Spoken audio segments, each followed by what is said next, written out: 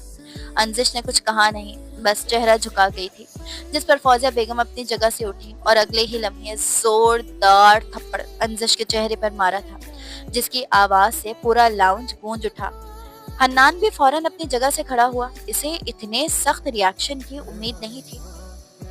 تم میری ناک کے نیچے یہ کچھ کرتی پھر رہی ہو، اس لیے میں نے تمہیں اس گھر میں رکھا ہے کہ محلے والے آ کر تمہاری شکایتیں لگائیں اور تم مجھے بے عزت کرواؤ۔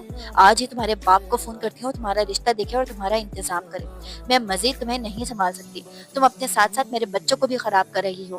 مجھے پہلے ہی اندازہ تھا تم یوں ہی آوارہ نکلو گی۔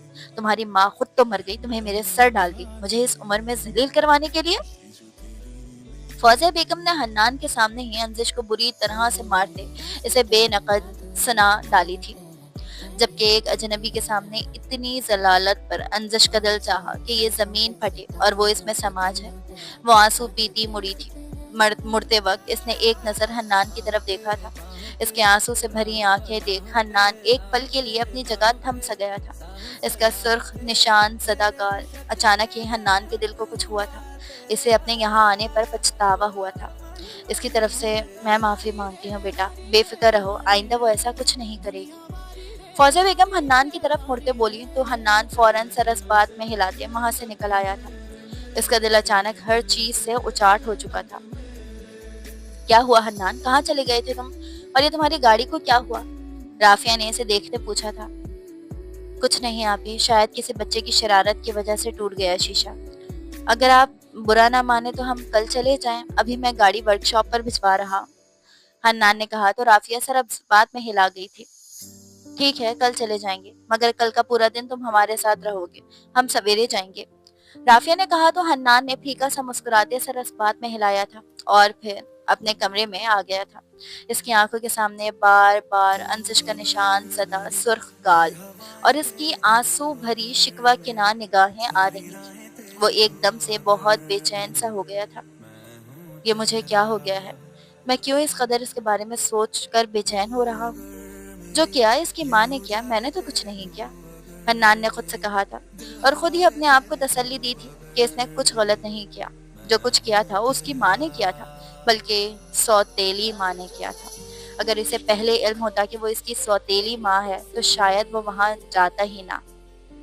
انزش اپنے ماں باپ کی لاڈلی بیٹی تھی، اس کی ماں اس پر جان چھڑکتی تھی، جبکہ ماں باپ نے بھی ہمیشہ ہتھیلی کا چھالا بنا کے رکھا تھا۔ دونوں کی محبت میں وہ پلی بڑھی تھی، لیکن صرف 10 سال کی تھی جب اس کی ماں ایک حادثے میں گزر گئی۔ کمال صاحب خود بیرون ملک ہوتے تھے، سالوں بعد واپس آتے تھے۔ انہوں نے انزش کے کاغذات بنوا کر اسے اپنے ساتھ لے جانے کی بہت کوششیں کی، مگر کامیاب نہ ہو سکے۔ نہ جانے کیوں مگر ہر بار ہی انزش کے کاغذات ریجیکٹ ہو جاتے تھے۔ ایسے میں کمال صاحب کو اس کی بہت پریشانی ہو رہی تھی۔ وہ نہ تو اسے اکیلا چھوڑ کر جا سکتے تھے اور نہ ہی اسے ساتھ لے جا پا رہے تھے۔ ان کی زندگی کافی ڈسٹرب ہو چکی تھی۔ ایسے میں عزیزوں نے انہیں دوسری شادی کا مشورہ دیا تھا اور اس وقت انہیں اس سے بہتر حل اور کوئی نہ لگا تھا۔ انہوں نے فوزیہ بیگم سے دوسری شادی کر لی اور انزش کو ان کے حوالے کر کے خود دوسرے ملک چلے گئے۔ وہ 2 سال بعد آتے رہتے تھے۔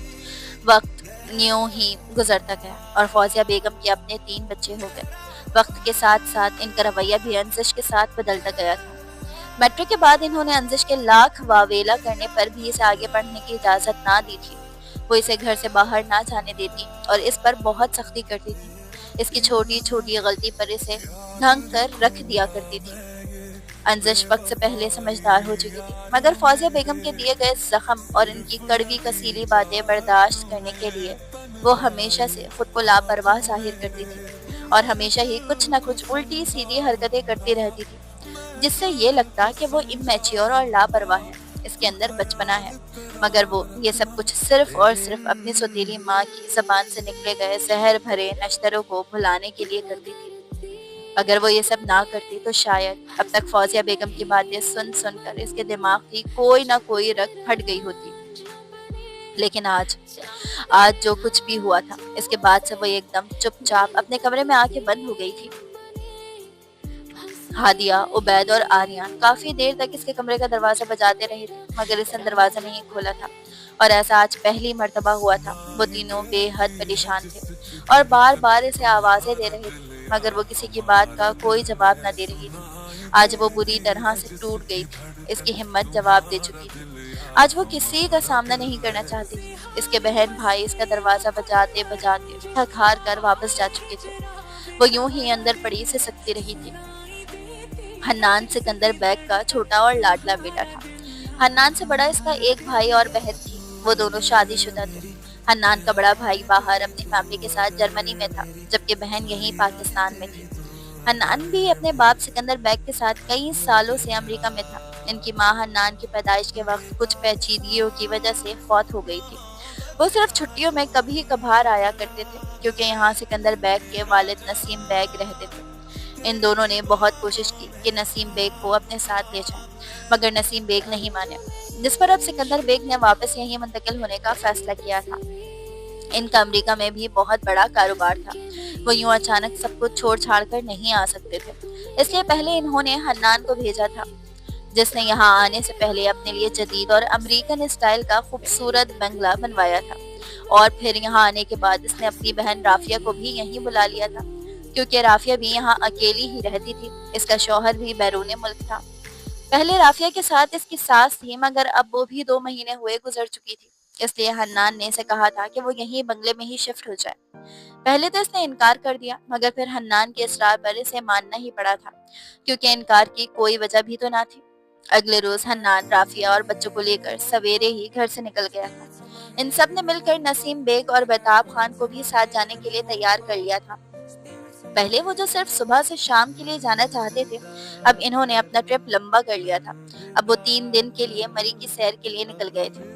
بچے 3 دن کا سن کر بہت خوش ہوئے تھے، جبکہ حنان بھی تھوڑے دن گھر سے دور رہنا چاہتا تھا، تاکہ انزش کے خیالوں سے پیچھا چھڑا سکے۔ وہ اس کے گھر سے ہو کر آنے کے بعد سے اب تک بے چین تھا۔ پوری رات اس نے جاگ کر آنکھوں میں گزاری تھی۔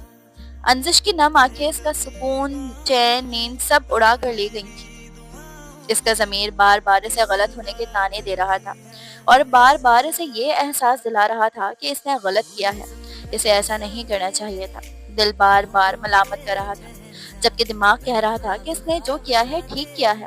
اسی کشمکش میں وہ صبح تک جاگتا رہا تھا، اور ابھی بھی اس کے دل و دماغ میں یہی کشمکش جاری تھی۔ وہ اسی کشمکش سے نکلنا چاہتا تھا۔ تبھی اس نے 3 دن ادھر رکنے کا پلان بنایا تھا۔ اس نے سوچا تھا کہ یہاں رہ کر وہ خود کو بہلا لے گا، مگر ایسا نہ ہوا تھا۔ وہ یہاں رہ کر مزید مضطرب رہا تھا۔ بار بار اس کا خیال، اس کی یاد، حنان سکندر کو وہ لڑکی اپنے حواسوں پر سوار معلوم ہوئی تھی۔ 3 دن بعد وہ اسی کیفیت سے 2-4 واپس آیا تھا۔ تھوڑی دیر ریسٹ کرنے کے بعد وہ سیدھا چھت پر چڑھ گیا تھا۔ اس کے گھر کی چھت پر دیکھنے نگاہوں نے اسے چاروں جانب تلاشا تھا، مگر وہ کہیں نہ دکھائی دی تھی۔ آخرکار وہ تھک ہار کر دوبارہ کمرے میں آ بیٹھا تھا، اور دونوں ہاتھوں سے اپنا سر تھام لیا تھا۔ وہ بری طرح سے جھنجھلا گیا تھا، جبکہ دوسری طرف وہ 2 دن تک کمرے میں بند روتی رہی تھی۔ اس نے رو رو کر اپنی ساری بھڑاس نکالی تھی۔ وہ کبھی زندگی میں اتنا نہیں روئی تھی جتنا ان 2 دنوں میں رو چکی تھی۔ ان 2 دنوں میں اس نے ساری عمر کا غبار نکالا تھا۔